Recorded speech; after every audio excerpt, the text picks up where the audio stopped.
Assalamualaikum warahmatullahi wabarakatuh. Halo semuanya, apa kabar? Yang saat ini kalian tengah belajar bersama saya Ibu Dastuti. Alhamdulillah sehat walafiat tentunya dalam lindungan Allah Subhanahu wa taala. Nah, pada hari ini kita akan belajar otomatisasi tata kelola humas dan keprotokolan kelas 12 dengan kompetensi dasar 3.13 menganalisis kegiatan keprotokolan, 4.13 merancang kegiatan keprotokolan. Nah, setelah kalian menyimak slide pembelajaran ini nanti diharapkan kalian akan mampu untuk mengidentifikasi tahap persiapan kegiatan keprotokolan dan juga akan mampu mengidentifikasi pelaksanaan kegiatan keprotokolan. Nah, inilah materi hari ini yang akan kita pelajari. Bila semuanya telah siap untuk mulai pembelajaran ini, silakan berdoa terlebih dahulu sesuai dengan keyakinan masing-masing. Dengan mengucap Bismillahirrahmanirrahim, pembelajaran hari ini kita mulai. Tahapan kegiatan keprotokolan. Berdasarkan Peraturan Kepala Lembaga Administrasi Negara Nomor 40 Tahun 2015, kegiatan protokol meliputi tahap persiapan, tahap pelaksanaan, tahap pelaporan, dan tahap evaluasi keprotokolan. Inilah tahapan kegiatan dalam keprotokolan.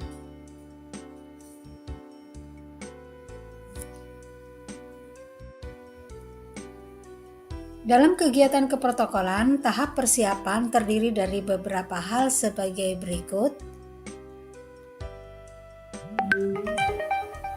1. Menerima dan mengumpulkan informasi terkait acara yang akan diselenggarakan. Informasi ini diperoleh dari panitia penyelenggara, diantaranya yaitu maksud dan tujuan acara, daftar undangan, susunan acara, tata tempat, peta daerah atau lokasi, serta dukungan akomodasi. Kemudian yang kedua, menyusun naskah dinas yang bersifat koordinasi. Hal ini meliputi surat penugasan tim protokol, surat undangan untuk rapat koordinasi, ataupun surat-surat lain yang berkaitan dengan acara yang akan dilaksanakan. Selanjutnya yang ketiga, berkoordinasi dengan unit kerja dalam rangka menyiapkan bahan yang diperlukan, misalnya naskah nota kesepahaman dan naskah pidato. Keempat, tim protokol berkoordinasi dengan bagian yang membidangi keprotokolan. Selanjutnya yang kelima, memeriksa persiapan teknis maupun non-teknis. Hal ini menyangkut kebutuhan kelengkapan dan perlengkapan acara. Kemudian yang keenam, tim protokol mengikuti geladi kotor dan geladi bersih, serta hal ini juga bisa dilakukan dengan memberikan saran-saran penyempurnaan kepada panitia. Dan apabila acara yang dipersiapkan berlangsung di luar kota, maka tim protokol diperbolehkan untuk tidak mengikuti geladi kotor ataupun geladi bersih.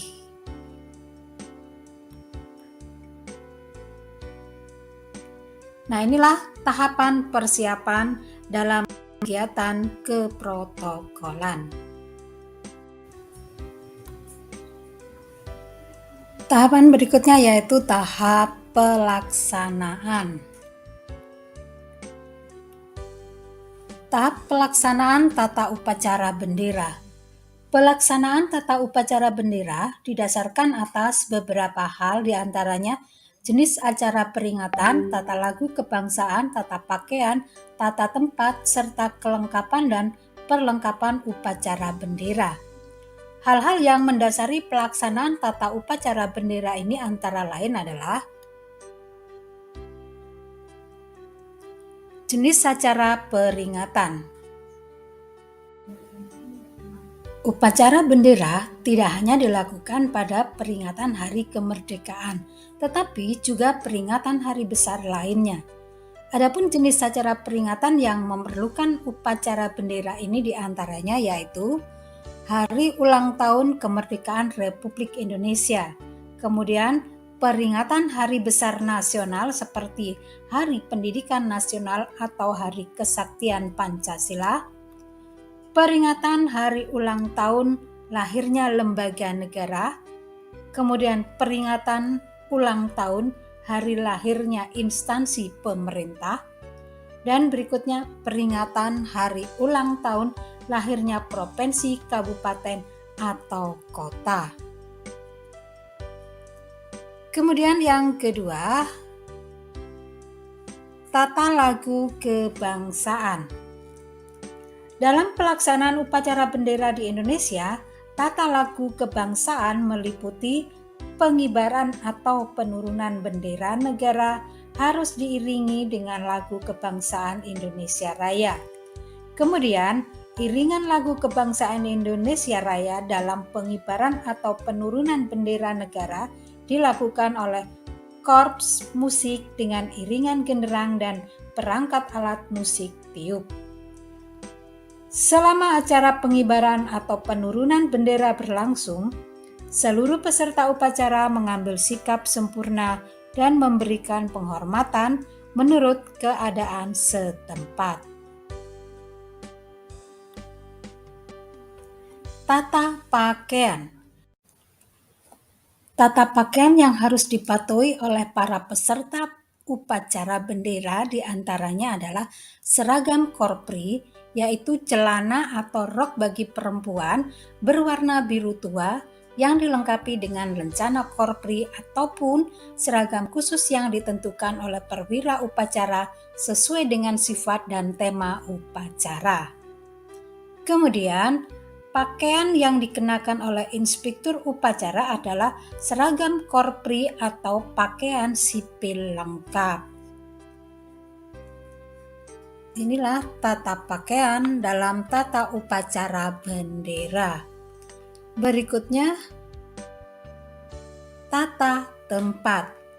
Dalam penyelenggaraan upacara bendera, terdapat pihak-pihak yang ditunjuk sebagai petugas dalam upacara tersebut.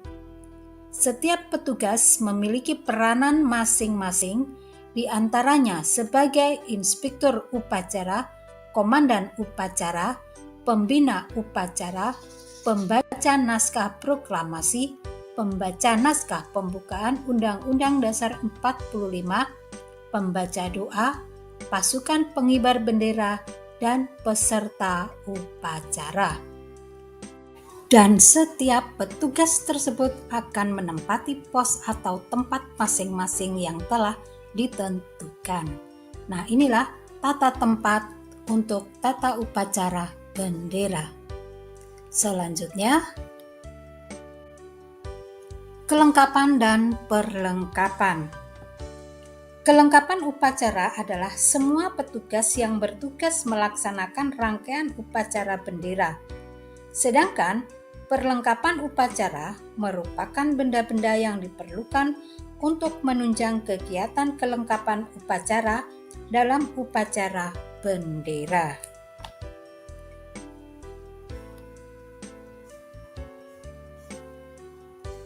Demikianlah tahap pelaksanaan dalam tata upacara bendera. Selanjutnya adalah tahap pelaksanaan tata upacara bukan upacara bendera. Sesuai namanya, upacara bukan upacara bendera merupakan upacara di luar upacara bendera. Upacara ini biasanya dilakukan dalam lingkup instansi atau organisasi dan dilakukan dengan berbagai tujuan. Di antaranya yaitu untuk menandai penggantian jabatan, menandai kerjasama antara dua pihak, atau memberikan penghormatan kepada pihak-pihak tertentu. Nah, berikut ini adalah contoh dari beberapa pelaksanaan tata upacara bukan upacara bendera tersebut berikut ini. Upacara penyerahan surat. Dalam upacara penyerahan surat, surat yang diserahkan biasanya berupa surat kepercayaan. Pihak kedutaan besar suatu negara menyerahkan surat tersebut kepada pihak perwakilan pemerintah negara tempatnya berdiam.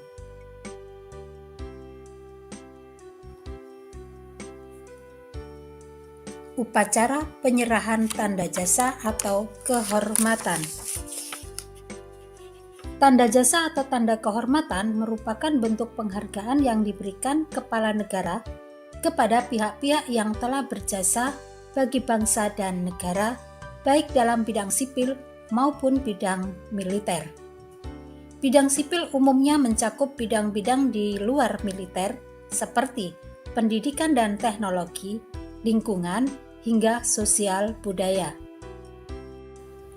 Tanda jasa atau tanda kehormatan ini tidak hanya diberikan kepada warga negara Indonesia, tetapi juga warga negara asing. Contoh dari tanda jasa atau tanda kehormatan yang diberikan kepada warga negara asing ini diantaranya adalah medali kepeloporan, kejayaan, dan perdamaian. Inilah upacara penyerahan tanda jasa atau kehormatan. Dan berikutnya yaitu upacara pengambilan sumpah atau janji PNS. Upacara pengambilan sumpah atau janji PNS ini adalah upacara pelantikan para pegawai yang baru diangkat menjadi pegawai negeri sipil. Upacara pengambilan sumpah atau janji PNS umumnya dilaksanakan pada instansi, lembaga, atau organisasi milik pemerintah. Dalam upacara pengambilan sumpah atau janji PNS, pihak yang bertindak sebagai pengambil sumpah adalah pimpinan instansi, lembaga, atau organisasi yang bersangkutan.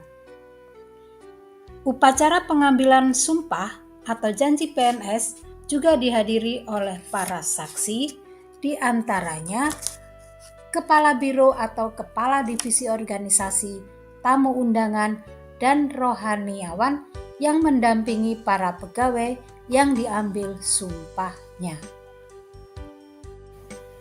Dan dalam upacara pengambilan sumpah atau janji PNS ini, pihak pengambil sumpah dan pihak yang memberikan sumpah wajib mengenakan seragam instansi yang telah ditentukan beserta kelengkapannya.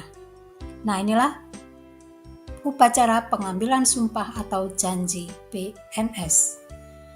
Berikutnya tata upacara bukan upacara bendera, yaitu upacara pelantikan dan serah terima jabatan. Upacara pelantikan dan serah terima jabatan merupakan upacara yang dilakukan di lingkungan instansi untuk menandai berakhirnya masa jabatan seseorang dan menyerahkan jabatan tersebut kepada pihak lain untuk dijabat dalam jangka waktu tertentu.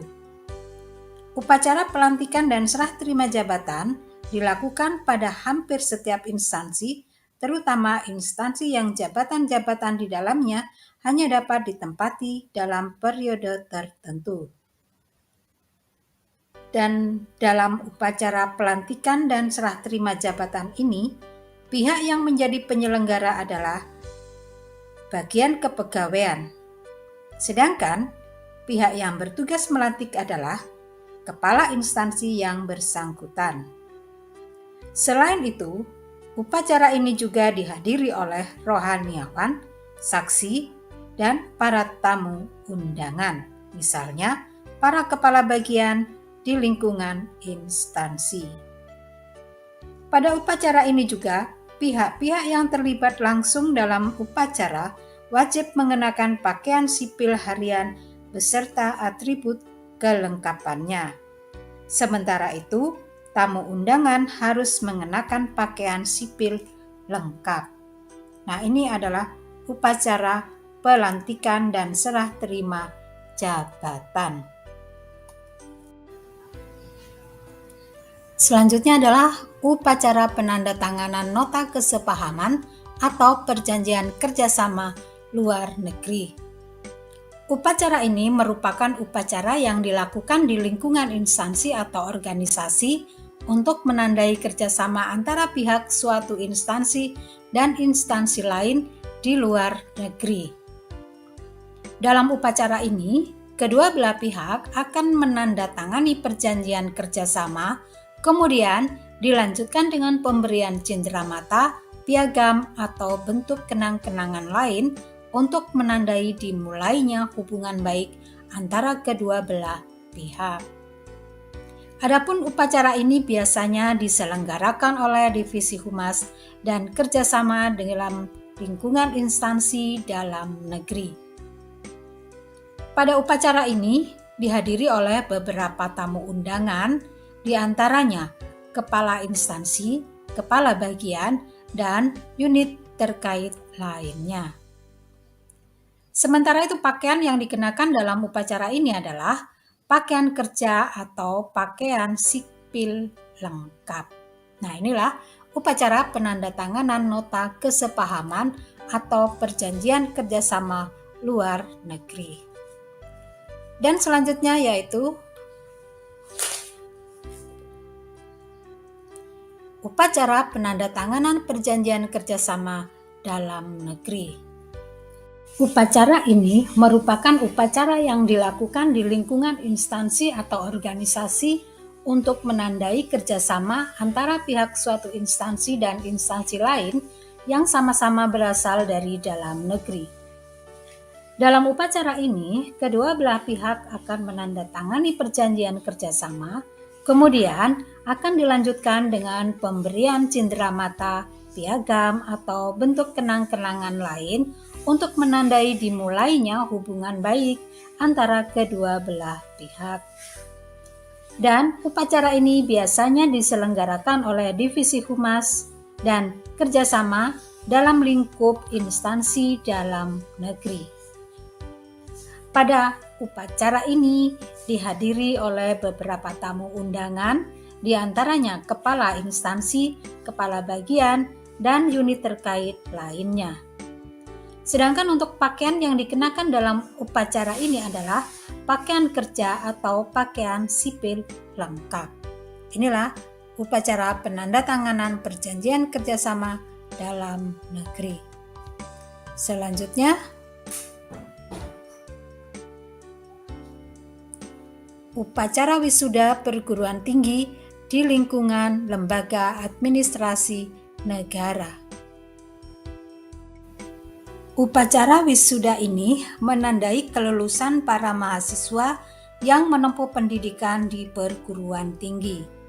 Selain dihadiri oleh para wisudawan, upacara ini juga dihadiri oleh para tamu undangan, di antaranya rektor, pembantu rektor, kepala senat, anggota senat, sekretaris, dekan, pembantu dekan, ketua jurusan, para pejabat eselon 2 dan 3, wakil alumni, kelompok paduan suara, dan orang tua para wisudawan.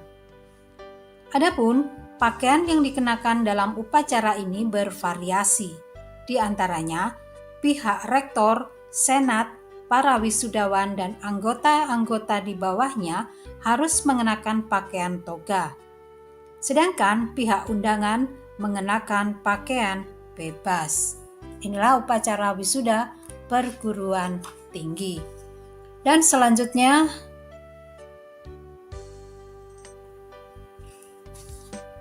upacara peresmian gedung. Upacara peresmian gedung ini adalah upacara yang dilaksanakan untuk meresmikan penggunaan gedung baru di lingkungan instansi atau organisasi. Upacara peresmian gedung cukup sering dilakukan di lingkungan instansi, baik itu instansi pemerintahan maupun instansi swasta. Dalam lingkup instansi pemerintah, pihak yang bertugas meresmikan gedung adalah Kepala Lembaga Administrasi Negara atau pejabat negara. Sedangkan dalam lingkup instansi swasta, pihak yang bertugas meresmikan gedung adalah pimpinan atau pemilik instansi. Adapun pakaian yang dikenakan dalam upacara peresmian gedung di sini adalah pakaian sipil harian atau pakaian kerja bebas rapi. Inilah upacara peresmian gedung. Dan selanjutnya, upacara pengantaran, penjemputan, dan pemakaman jenazah. Upacara ini adalah upacara penghormatan terakhir di lingkungan instansi atau organisasi yang dilakukan terhadap jenazah seseorang yang telah berjasa dan mengabdikan dirinya dalam instansi yang bersangkutan. Upacara ini biasanya dilaksanakan di ruang serbaguna atau auditorium instansi. Dalam upacara ini, jenazah akan dijemput dari rumah duka atau rumah sakit untuk disemayamkan di lingkungan instansi sebelum akhirnya diantarkan menuju ke pemakaman.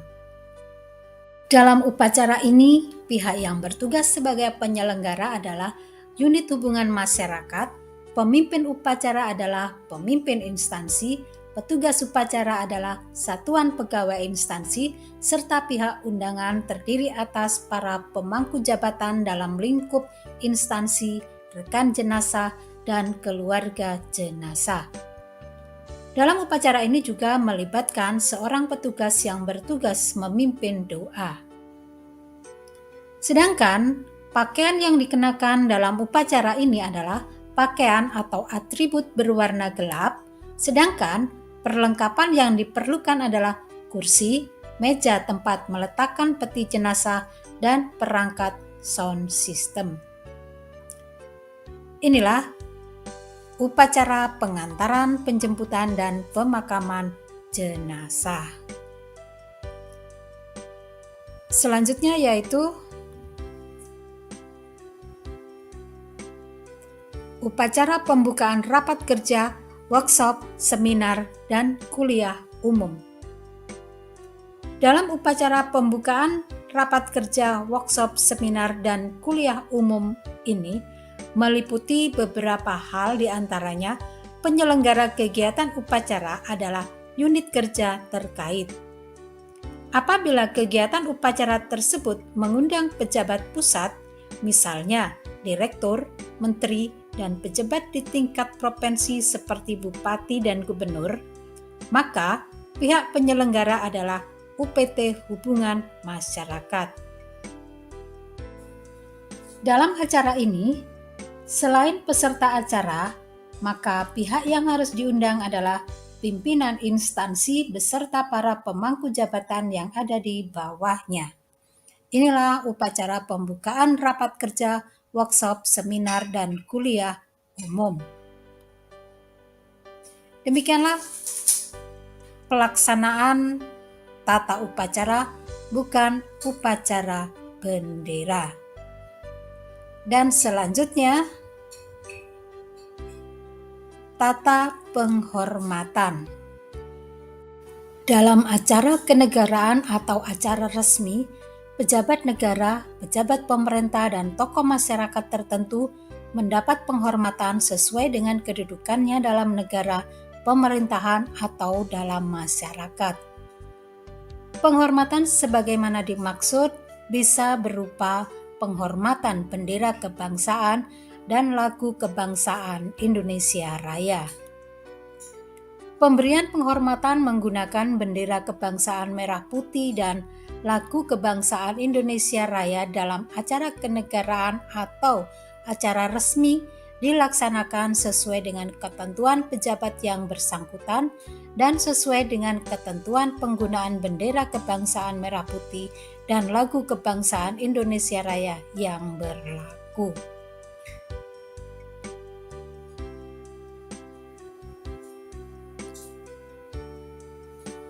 Sampai di sini maka selesailah pembahasan materi kompetensi dasar 3.13 menganalisis kegiatan keprotokolan. Semoga apa yang sudah disampaikan dibahas di materi hari ini dapat menambah wawasan dan pengetahuan kita semuanya. Dan sebagai tugas untuk kalian yang saat ini tengah belajar bersama saya tentunya, Buatlah sebuah rangkuman sebagai sebuah kesimpulan dari materi bahasan kita kali ini. Nah, selamat belajar untuk kalian semuanya. Semoga sukses. Sampai jumpa pada pembahasan berikutnya. Wassalamualaikum warahmatullahi wabarakatuh.